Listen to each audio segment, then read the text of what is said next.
Today, we are going to talk about a great personality who is an expert in creating scary stories for children. Let's get to know Rajarshi Nandy Ji and how he claims to have encountered God through a short video clip. That night I was in the room sleeping, and 2:33 I woke up, and right in front of me I could see a presence of the deity, of the Devata. Of Bhairav? Yeah. Which is supposed to be a scary form of Shiva. And I got scared. I got full scared. Can you describe what it looked like? No, full I will not go into description. Okay. Just that he was standing there. Okay. And I couldn't sleep after that. Okay. Just standing.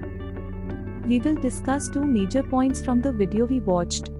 First, did God really appear to Rajarshi Nandy Ji? And second, why did he refuse to describe God's form? Let's begin with the first issue. Rajarshi Ji mentioned that he was scared after seeing the form of Lord Shiva. Have you ever asked yourself the question, how can God be frightening?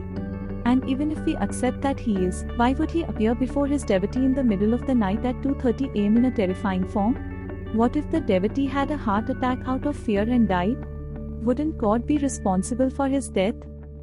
I humbly request God that next time, please appear in a pleasing form and at the right time for your devotees.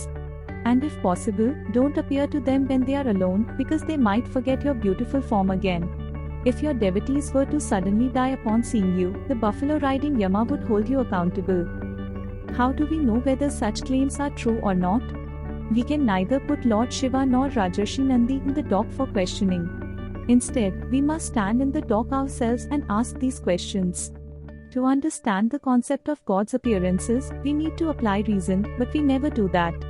We blindly accept the claims made by people about seeing God, and we take their word as truth without questioning. We even bow down to them or give them a special status in society based purely on their claims. This is the result of our lack of reasoning. We make decisions in the same way we always have, without thinking, without knowing, without doing any deep analysis. Our shoulders aren't strong enough to bear the weight of living outside of societal norms. So, in this situation, what's the point of debating whether Shiva exists or whether anyone had a vision of him? First, make yourself capable of asking such questions. This is only possible when you start rejecting age-old beliefs and begin to question them rigorously. When you start reading the Upanishads, you'll realize how true or false such claims are. At that point, you won't be concerned with knowing whether Shiva appeared to someone, in what form, or why he did so. Well, let's continue with the topic of God's appearances. Adi Shankaracharya Ji himself said in Nirvana Shatkam, Aham Nirvikalpo Nirakar Rupo Vibhutvach Sarvatra Sarvendriyanam Nacha Sangatam Nev Muktirn Neyaha Chidanand Rupa Shivoham Shivoham. The meaning of this is, I am beyond all concepts, without form, I am pervading all the senses everywhere. I have no attachment, nor do I seek liberation, nor am I a knowable object. I am the form of pure consciousness and bliss. I am Shiva, I am Shiva. This clearly describes Shiva as formless, and it states that Shiva has no specific form. So, who are these individuals who claim to have seen Shiva in a specific form?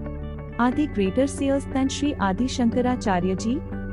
Shiva reveals himself to everyone, all the time. This entire universe is his reflection, expressing his existence every moment. There's no need for such tantric practices to witness him. In reality, Shiva, who is formless, has no connection with those who claim to see him, because Shiva is the embodiment of truth, not falsehood. Let's move on to the second issue, which is why the person refused to describe God's form. The answer is simple, they weren't expecting this question, and since they had no real answer, they evaded the question. This is what psychology refers to as evasive behavior, where a person avoids answering direct questions, often to hide information or avoid accepting the truth. In common language, this is called being a bhagora, someone who runs away from difficult situations, just like what happened here. My job of explaining things ends here. Now, it is up to you to analyze and decide on the points I have raised.